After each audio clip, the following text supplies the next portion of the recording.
Goosey, please. Do you want to eat? Goosey, please. The goosey? Yeah. Okay. Please. Goosey, please. Okay. Goosey. You know, before they say us 12:30 we put appointment. Now the guy tell me say because they get to 1 o'clock. They yes, and now tell me us come 11:30. Even the 11:30 they go. Now they see now keep us 12:30. Yes, no get time now. This guy I will punish him. This guy, no be so. Also, I'm angry. Now it's very hot. Very, very angry. He said, no get time. He said, no, God punish him. He will punish him. Keep us 12:30.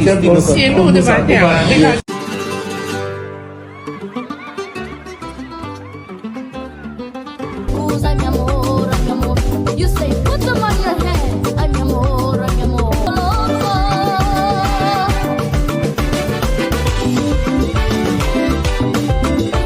Nigeria, your parents are not from Nigeria. You're not from Nigeria. You're not born in Nigeria. I said I'm not Nigerian by blood. I'm Nigerian by culture, by vibes, by food, by people. I'm Nigerian by fire, by force, by thunder.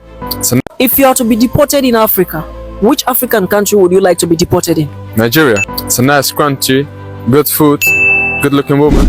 It's like the vibes, the music, it's good. I'm a Ghanaian. At this point, I wish I was a Nigerian. I just wish I was a Nigerian. Even if it's going to be for just a week, I wish I was a Nigerian. I'm not Nigerian, but whatever.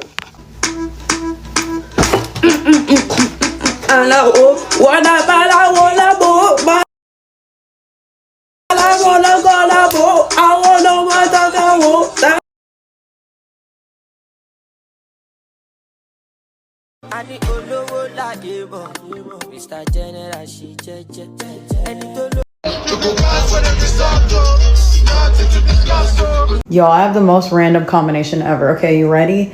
Nicaraguense and Nigerian. I've never met anybody with that combination, and if you are Nicaraguense and Nigerian, please stand up. Where's my cousins at? There's gonna come a day when everyone on this planet is Nigerian. I've accepted this very, very real possibility. Listen, I may not be a Nigerian man, and I may not marry a Nigerian woman, who knows? But regardless, the tradition of throwing money at parties, at weddings, I can't lie, I'm using that one. I don't care. The Nigerian custom of throwing money at parties is too cold. It must feel too sensational when you're on the dance floor and you're getting sprayed with money. Hey, my Nigerians, if you've experienced that, let me know how it feels, please. If you check the history books, colonization usually involves ships, guns, flags, and someone claiming land that was never theirs. But somewhere in the middle of all that history, a country came along and said, you know what, we'll do it differently. No armies, no invasions, no warships, just vibes.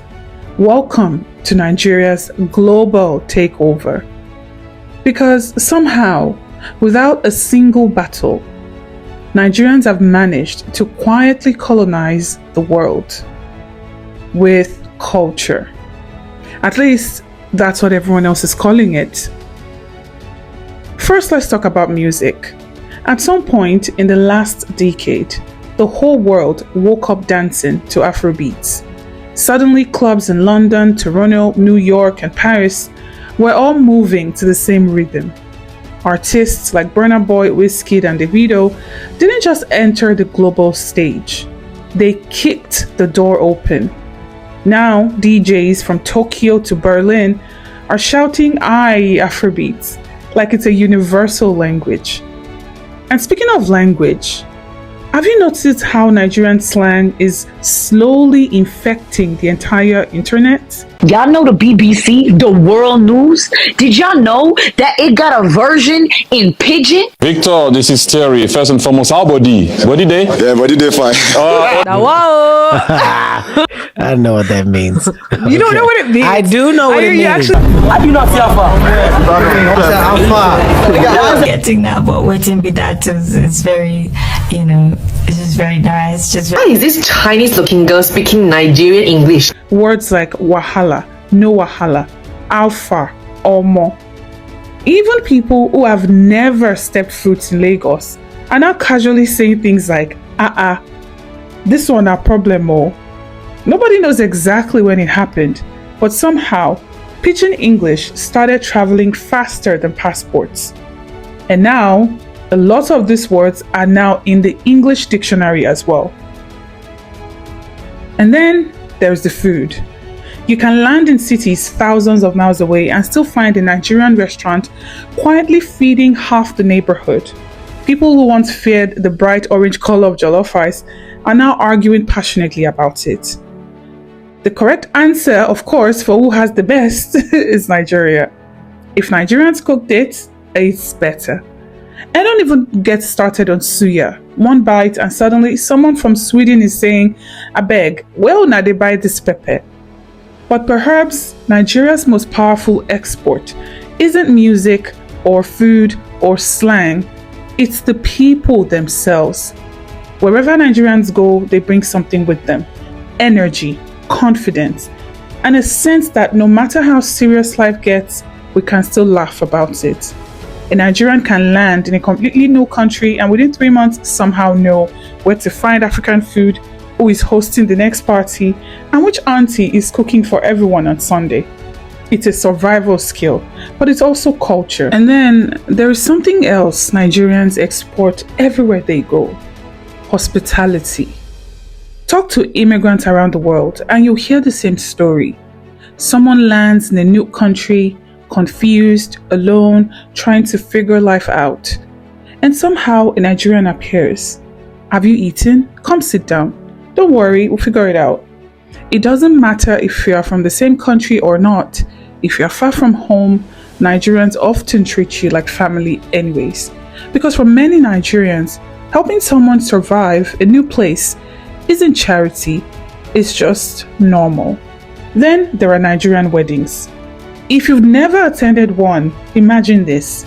Hundreds of people, colorful traditional outfits, music shaking the walls, money literally being sprayed into the air. To an outsider, it looks less like a wedding and more like a cultural festival. But to Nigerians, that's just Saturday. And slowly, piece by piece, the world is starting to copy it. The fashion, the dance moves, the music, even the humor. Because Nigerians have mastered something rare: the ability to turn almost any situation into a joke. Traffic, joke. When you grow up in a place where things rarely go exactly as planned, humor becomes more than entertainment. It becomes a survival strategy. And now the rest of the world is catching on. So no, Nigeria didn't colonize the world with ships. There were no armies, no flags planted on foreign soil, just music, food, laughter, and millions of Nigerians carrying their culture everywhere they go. And somehow, that turned out to be more powerful than conquest. Because today, from Lagos to London, from Abuja to Atlanta, from Port Harcourt to Paris, Nigeria didn't just travel the world started dancing to Nigeria.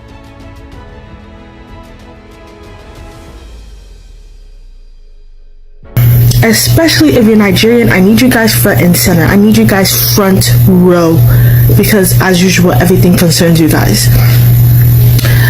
I'm Cameroonian. I was born in Cameroon. I spent a little bit of my childhood there. I'm Cameroonian. Visiting a friend of my mom's friend that also turns out to be Cameroonian. And she said that when she was having her wedding, she chose not to wear her traditional attire for her tribe. She chose not to wear traditional attire from her tribe, nor did she choose to wear Cameroonian attire at all. She chose to wear Nigerian attire because she said that Nigerians, they modernized their clothing so well. It looks so fashionable. It looks so good. That's why she chose to wear Nigerian attire. And I was a bit shocked. I was like, okay. Then I go on TikTok, like the CIA spies that are watching.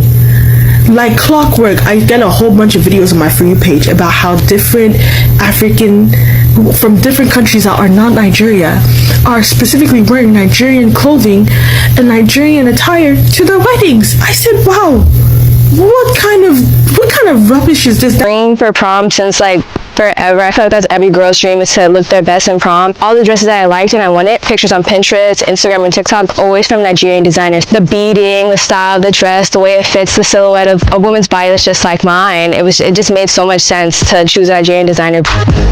This last prom season, we made over 1,000 dresses. We made close to 1,500. 98% of them were shipped to the US. Every single year, the demand gets high. See, Cameroonians using slangs, using words, borrowing everything that comes from Nigeria and putting theirs under the table.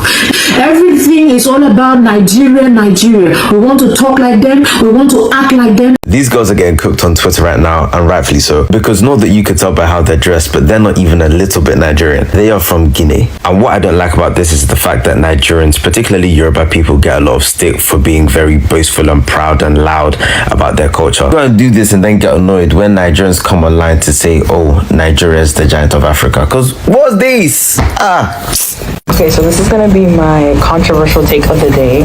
I think that the Guineans specifically, I'm going to talk about my people, the Fulanis, yeah, need to cut it out with this Nigerian dresses for y'all weddings. I need to cut it out with the Nigerian attire for y'all wedding. Like, don't get me wrong, looks great.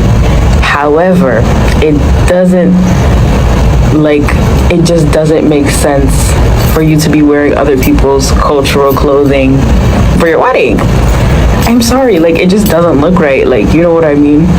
Yeah, dancing to Saiful Mboye and BTM with Nigerian clothes on, and I'm like, if you want a corset dress, just get a dress that has a corset. You don't have to wear like Nigerian clothes. And when I tell you, I've been seeing people with like Nigerian like dresses and clothes, and the guys are also wearing like Nigerian dresses and clothes with like the beads and I'm like, that just looks so dumb. Why everybody mad that these girls wearing Nigerian prom dresses?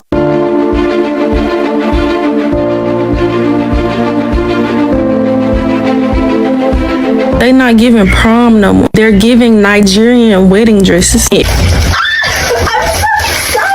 If you don't know what I'm talking about, go on Pinterest and type in Nigerian wedding dress. And what you will see is what the girls are wearing for prom. There's gonna come a day when everyone on this planet is Nigerian. I've accepted this very, very real possibility. Like, there's going to come a day on this planet when everybody might not be full Nigerian, but they will have Nigerian ancestry. It is going to come to a point in time when everybody on this planet is going to trace their ancestry back to a Nigerian man or Nigerian woman. I promise you. Just by sheer numbers, sheer dispersion, the formation, how Nigerians get around this planet, I promise you. And when they colonize another planet and try and move people over to that planet, I promise you there's going to be Nigerians there also as well. Who is Guatemalan, Nigerian, and Chinese? Guatemalan, Nigerian, and Chinese from New York. As a fellow Nigerian, I'm half Swedish, half Nigerian. I feel like one thing that Nigerians do really, really well is repopulate this earth, because I can almost guarantee that there is every single mix of Nigerian. Do you understand? Like, every single Nigerian mix exists on this earth.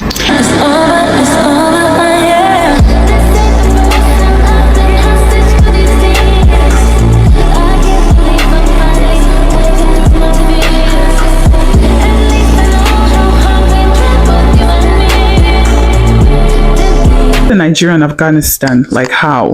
Half Nigerian and half Ghanaian.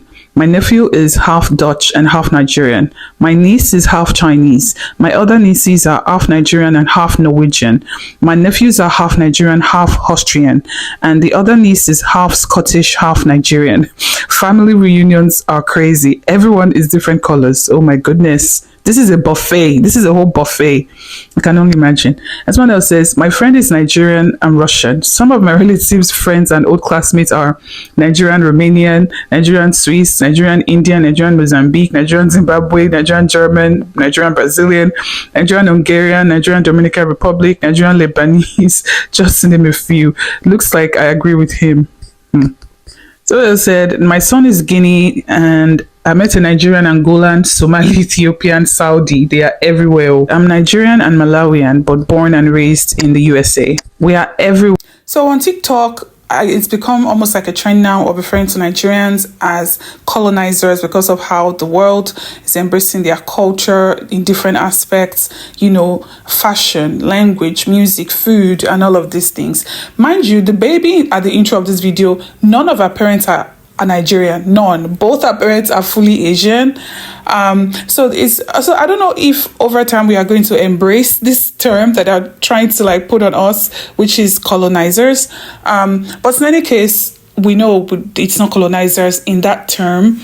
And so I don't know if we can be called colonizers because in our case, we are not forcing this on anyone, right? We are not forcing this on anyone, but you know, whatever. If that is what they mean in, you know, the interpretation of it, well, maybe we'll leave it as it is. Anyways, let me know what you guys thought of the video. I hope you enjoyed the collab I put together from older videos, just for you guys to enjoy, because I thought it was important to kind of, I think, you know, they're honorable mentions. Anyways, let me know what you guys thought. Don't forget to like and don't forget to subscribe if you haven't already. And I'll see you guys on the next one. Bye, guys.